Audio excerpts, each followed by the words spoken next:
Hello, everyone, and welcome to Nutrition Basics. My name is Mikaela Dicomitis, and I'm the clinical nutritionist and nutrition therapist at Anasa Personalized Medicine. First off, we'll start with our macronutrients, and our body needs these nutrients in larger amounts to function properly. We'll start off with carbohydrates, and this macro gets such a bad rap, and it's mostly due to the blanket statements influenced by diet culture. But when we take the time to look into this macronutrient, we can actually see how incredible it is. So starting off with the function, carbs are the number one energy source for our brain and body. And unlike other organs and muscles, the brain can't store glucose, so it does depend on our intake to sustain it. This explains why we can experience brain fog, irritation, poor concentration, and body fatigue when it is too low. Carbs also help control blood glucose and insulin metabolism, and intake improves sleep, digestion, and mood. It can also help contribute to regular bowel movements. When we talk about carbs, we can break it down into simple and complex carbs. So simple carbohydrates are low in fiber and are really great for short-term energy bursts. And since they are lower in fiber, they are easier to digest. Some examples include fruits, dairy products, and candy. A simple carbohydrate is a great choice when we feel our blood sugars start to drop or at a time when we are looking for some quick energy that won't have our stomachs feeling too full, such as a workout. Complex carbohydrates are digested more slowly, and they release glucose into the bloodstream more gradually. And this is because they are made out of multiple sugar molecules versus a simple carb, which is made out of only one or two sugar molecules. Due to the slow release into the bloodstream, this does give us a longer supply of energy. And these carbs are usually higher in fiber. Fiber is a part of the plant that our bodies can't digest or absorb. Instead, fiber feeds the good bacteria in our gut, which helps promote a healthy microbiome. It also helps keep our blood sugar in check. It helps keep our hunger. It keeps us full longer, and it helps food move through the digestive tract. Complex carbs include foods such as whole grain bread and pasta, brown rice, and beans. So some symptoms of having a diet low in carbohydrates include irritability, fatigue, weakness, low energy, constipation, headache, and muscle cramps. Before we try to cut carbs out of our diet, we should try to remember the full function that they have in our bodies. Our next macronutrient is protein, and protein acts as our body's building blocks. They help us make skin, hair, nails, bone, blood, and muscle. And in addition to building, the intake of protein is needed to maintain and repair these structures. Some low protein symptoms include weakness and fatigue, thin hair, brittle nails, and dry skin. When protein intake is too low, our body structure is at stake. There is an increased risk of bone fractures and infections, and there can be impaired growth. We can also experience fatty liver disease. As we exercise, it's really important we are intaking enough protein, or our body won't be able to repair our muscles.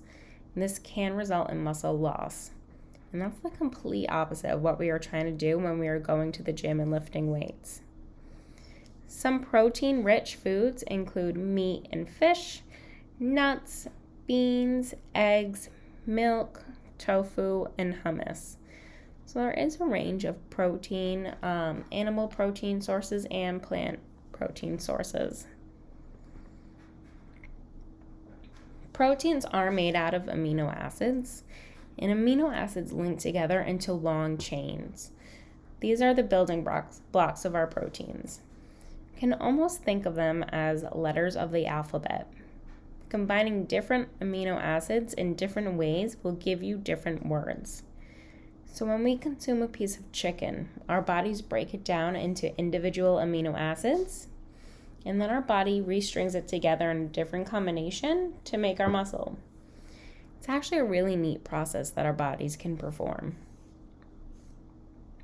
There are 20 different amino acids.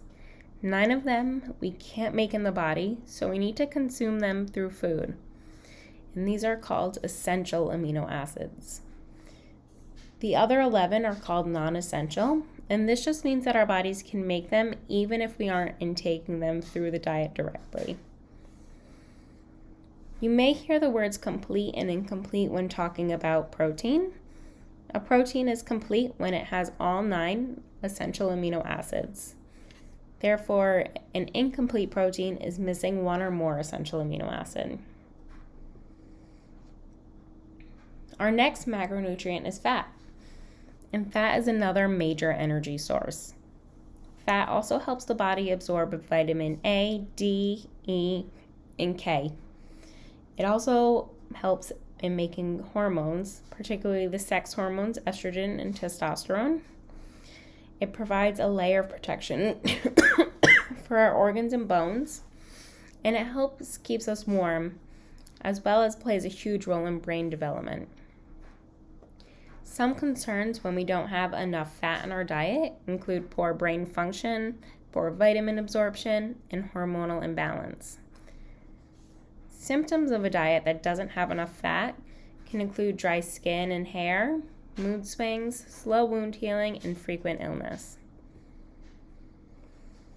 We can categorize fat into saturated, unsaturated, and trans fats. Saturated fats are known to be quote-unquote a bad fat, but just like carbs, there are different food sources, and each one has different properties. Saturated fats in dairy has been associated with lower cardiovascular disease risk, where meat saturated fat is linked to higher cardiovascular disease risk. Cakes, pastries, and seed oils are associated to heart disease as well. When consuming these in excess, they may raise cholesterol and lead to heart disease, but we shouldn't cut all saturated fats out of our diet. There is a place for them. Unsaturated fats can be broken down into monounsaturated fats and polyunsaturated fats, and we usually call them our MUFAs and our PUFAs. MUFAs improve heart health, strengthen bone, and improve mood. And we can find these in olive oil, nuts and seeds, avocados, and dark chocolate. PUFAs help nerve and brain function, and they also support our muscles. They are commonly called omega-3 and omega-6 fatty acids. And these fatty acids cannot be made by the body, so we do depend on our intake through the diet. A Western diet typically seen in the U.S. is typically higher in omega-6s, which does include more of those seed oils. So we do encourage a higher intake of omega-3s.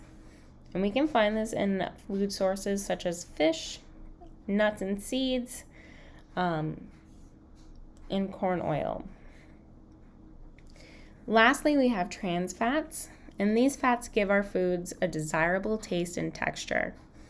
So you can picture fried foods and baked goods such as French fries and cakes. Some artificial trans fats are created in factories, and this is to make a liquid vegetable oil into a more solid form. We can see this on nutrition fact labels as hydrogenated oils, and I really see this in peanut butters. So the peanut butters that are usually include hydrogenated oils don't have that layer of oil separation. It's kind of all mixed together, and that is due to this factory process. Trans fats do increase your risk of developing heart disease, stroke, and diabetes. So our last macronutrient is water. And this is often forgotten about as it's not a solid food form, but 60% of the body is made from water. So it is very important, and it also plays so many roles in our bodies. Water keeps joints, bones, and our teeth healthy.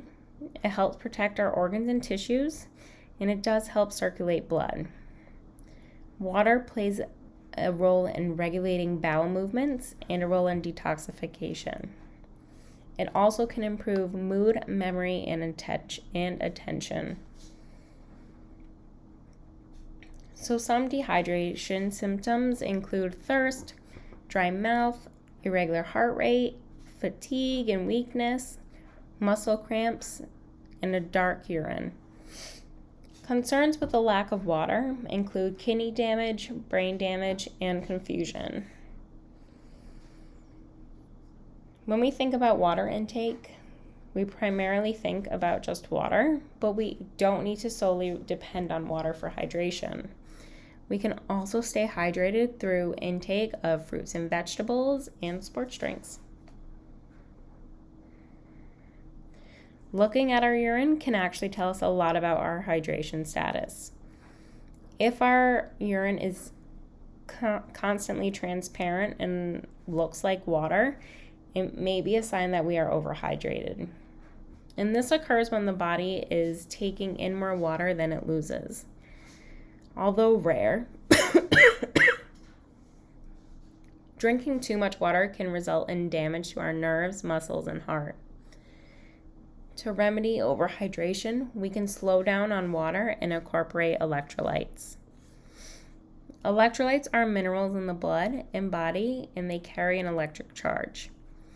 They impact how quickly water travels in and out of the cells, and they have an important regulation function in our nerves and muscles, as well as help balance the blood acidity. But back to our urine color chart.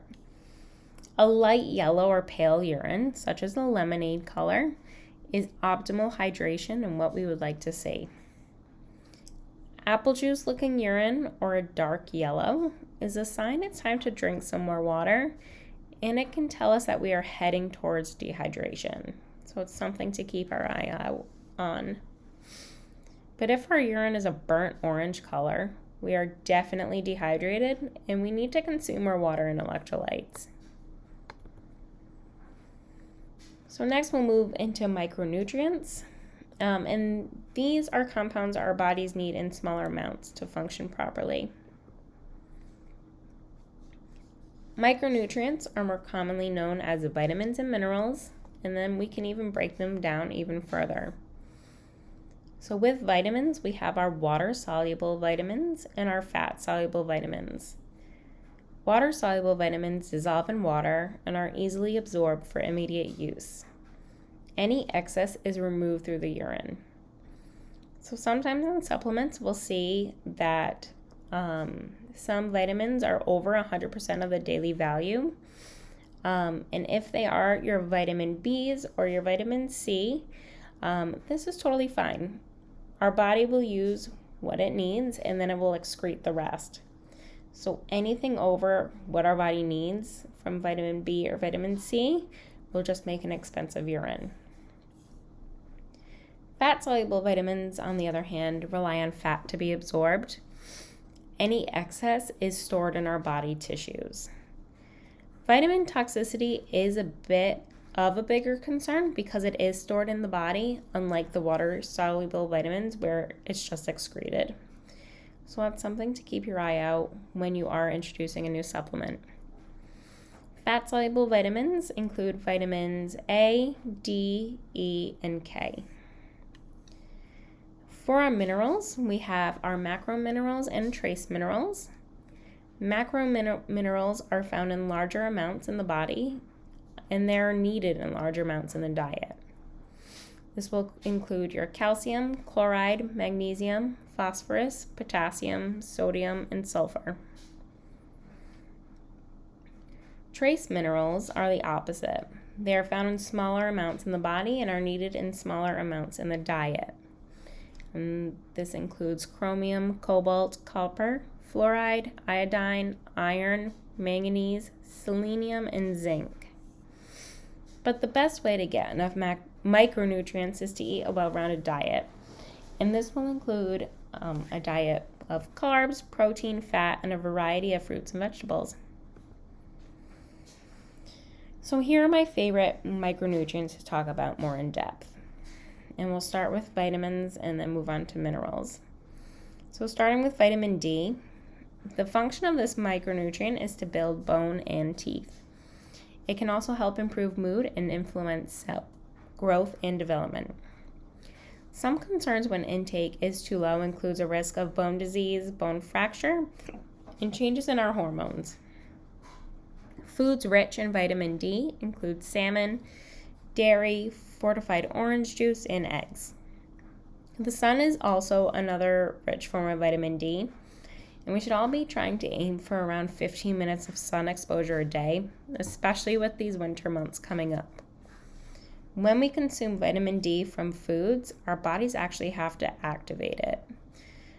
So it starts off as an inactive form, and then once we consume it, our body puts it through a process to activate it where we can then absorb it. But when it does come from the sun, vitamin D is already in its activated form, so we don't need to do any conversion there. When in a session with me, I can guarantee you I will recommend time outside. And it's not only great for vitamin D, but it also helps connect us back to nature and gives us a break from the hustle and bustle of our daily lives. Vitamin C plays an important role in our immune cells, which is why a lot of preventative medicines like Airborne will include vitamin C. It also influences cell growth and development. Some symptoms when low includes bruising and bleeding more easily, poor wound healing. A diet extremely low in vitamin C can lead to anemia and scurvy. A little fun fact, scurvy was a major cause of disability and mortality among sailors on long sea voyages in the 15th century, as sailors relied on salted and non-perishable food, and they didn't have any access to fruits and vegetables. A naval surgeon did prove that scurvy could be prevented by eating citrus fruits, and soon enough they became so popular on ships they were called limeys. So again, high vitamin C foods do include those citrus fruits, sweet peppers, kiwis, strawberries, dark leafy greens. Vitamin B12 assists in the release of energy from fat and protein, and it also helps in red blood cell production. Concern when intake is low includes nerve damage, anemia, and mental health changes. Some common foods include clams, salmon, dairy, eggs, poultry, and fortified cereals. Calcium helps build bone and keeps them strong. It also plays a role in muscle function and heart health. Some concerns, if too low, include an increased risk of bone disease and fractures, brain impairment, numbness in extremities, and muscle cramps. Calcium can be found in dairy, soy, and dark leafy greens. Iron delivers oxygen through the body, and it helps maintain energy levels. Iron is extremely important for our bodies, and when we aren't consuming enough, it can impact multiple systems. We can experience impaired growth, anemia, heart issues, headaches, low energy, dizziness, shortness of breath, and a fast heart rate.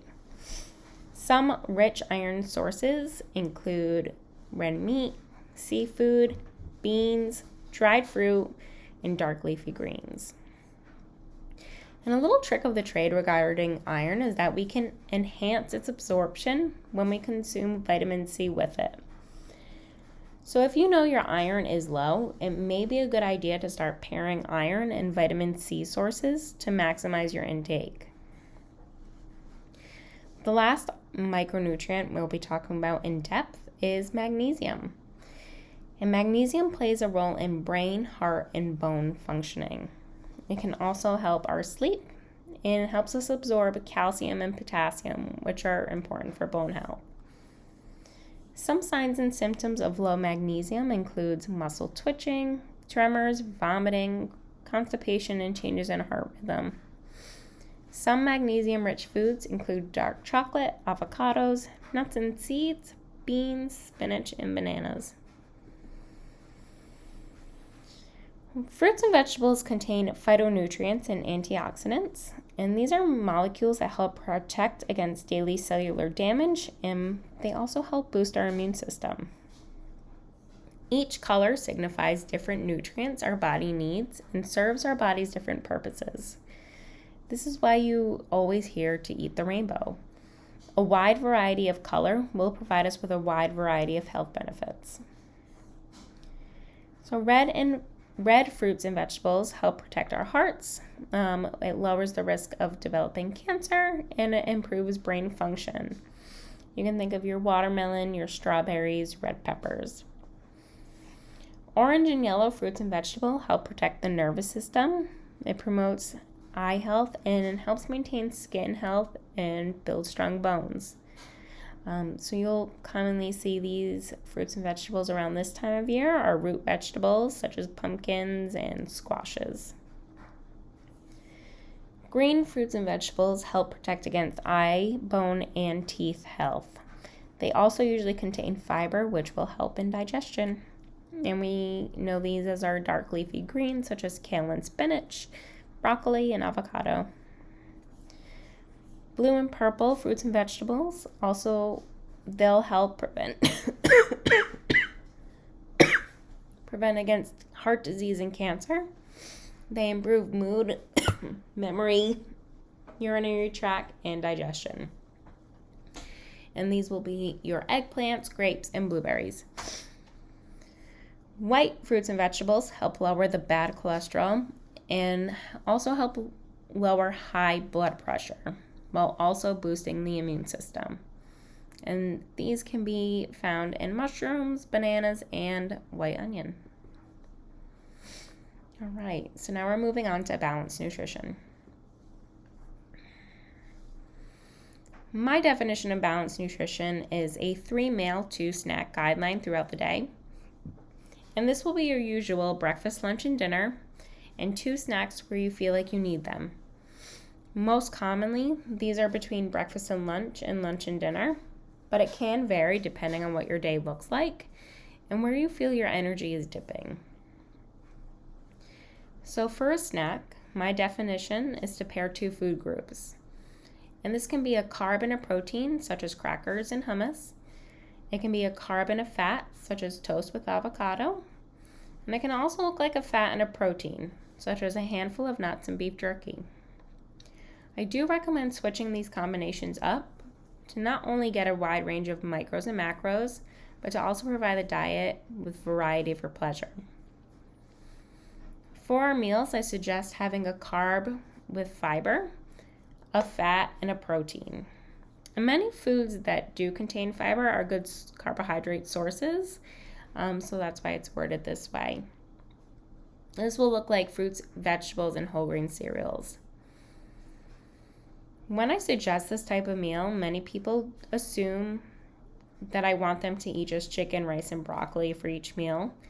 But unless that strict structure is what works for you, I usually don't recommend it.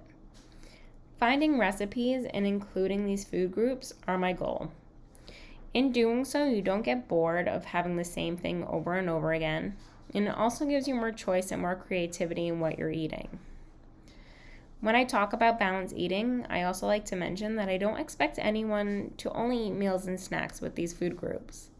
Of course, there will be times and days where we are not following this guideline, such as birthdays, holidays, and even just eating a slice of apple pie after going apple picking.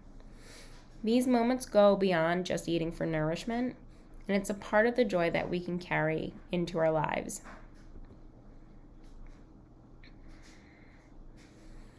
So an important note is that not everyone will need to follow this guideline. Some people will need to eat more and some people will need to eat less. Nutrition is so individualized, which is why these sessions offered are so important. Because together we are able to look at your own personal needs and create the best template for your body and your lifestyle. But I do like this guideline as a rule of thumb because we are generally going to meet energy and nutritional needs. With balanced meals and snacks, we can incorporate most macro and micronutrients.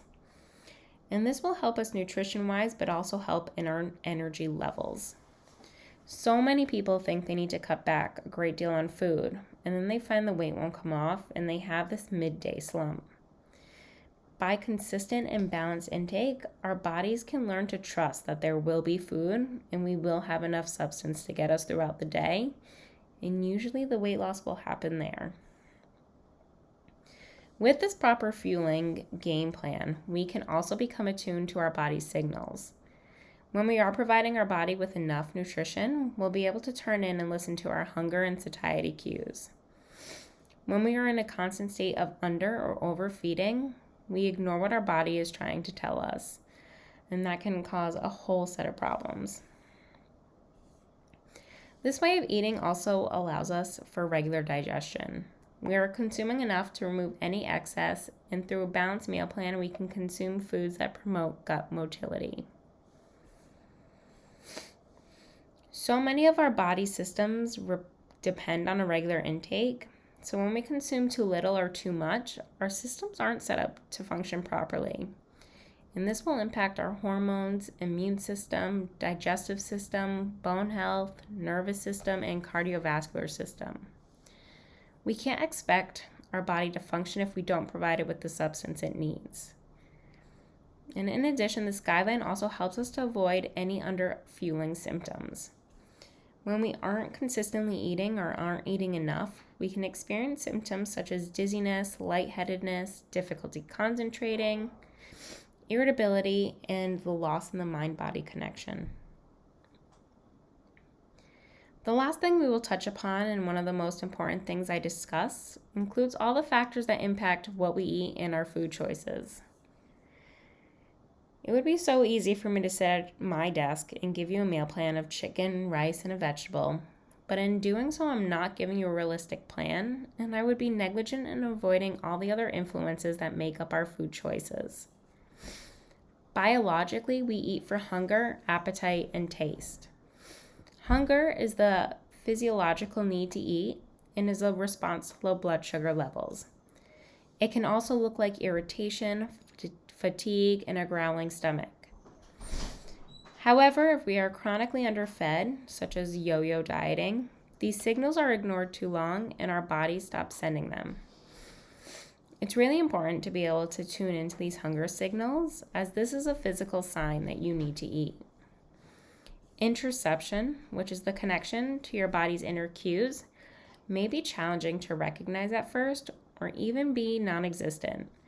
But over time, with proper nourishment, our bodies will send these cues again, and we will be able to pick up on them more easily.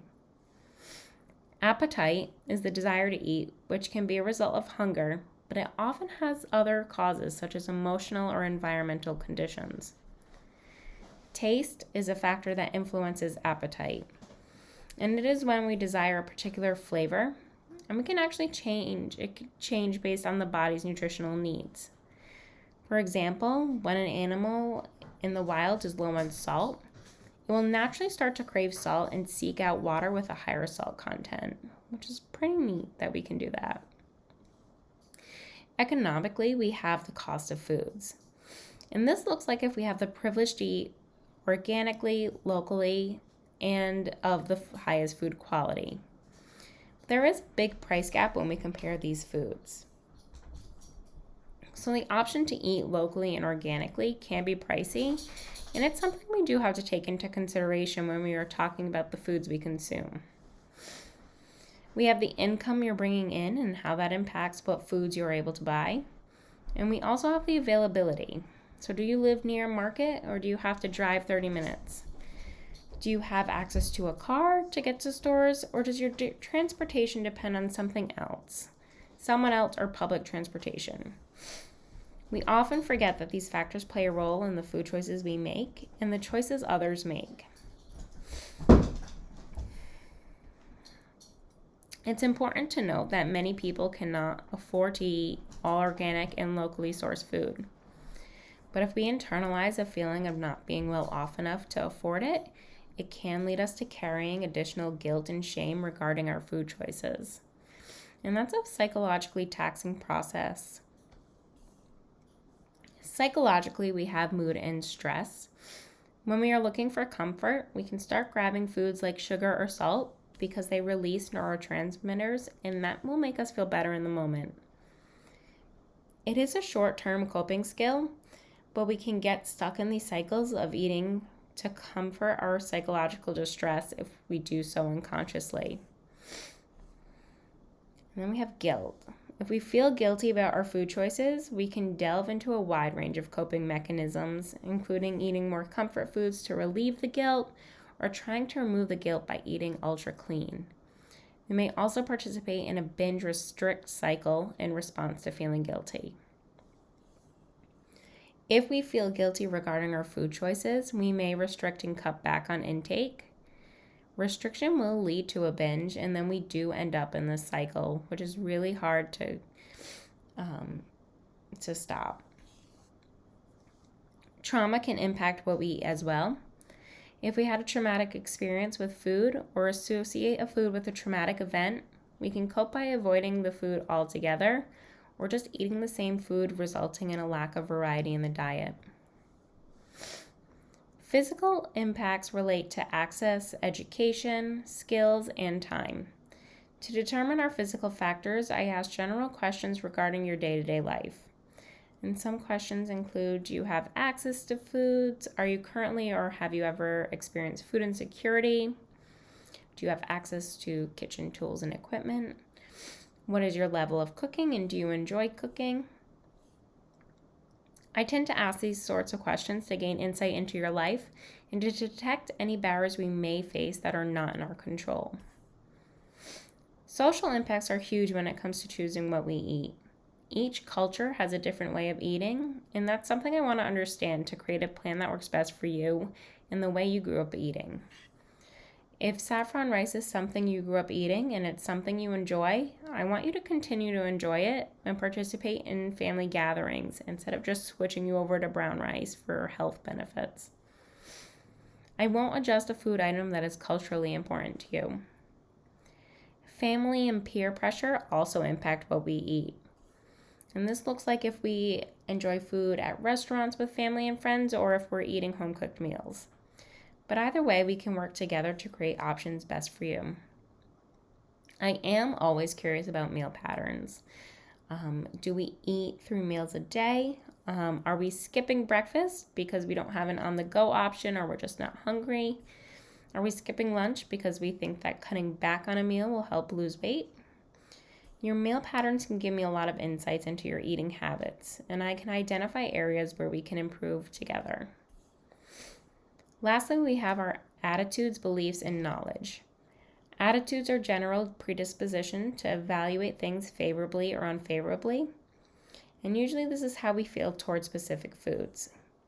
The most common attitude piece I've picked up on includes people thinking in extremes, which will look like never eating cookies because they have sugar, and sugar is quote-unquote bad. Beliefs about foods can shape what you eat, such as being vegan for opposing harm of animals for food and food products. And lastly, we have knowledge. Knowledge regarding nutrition, foods, and behavior. But as we just talked about, knowledge alone is not enough to change behavior. So all of these factors comprise your food choices and intake. However, that's the problem with blanket statements regarding diet change and is why I recommend working one-on-one with a nutrition professional. My personal goal is to understand your unique stance, goals, and ambitions in your journey with food and support you to the best of my ability with my knowledge regarding human behavior and nutrition. So that concludes this presentation on nutrition basics. If you are looking to modify or better understand your eating patterns, I would love to work with you. You can make an appointment on the ANASA website or feel free to give the front desk a call. Thank you so much for watching and for bearing with me with this cold. I need to definitely increase my vitamin C. I hope to see you all soon.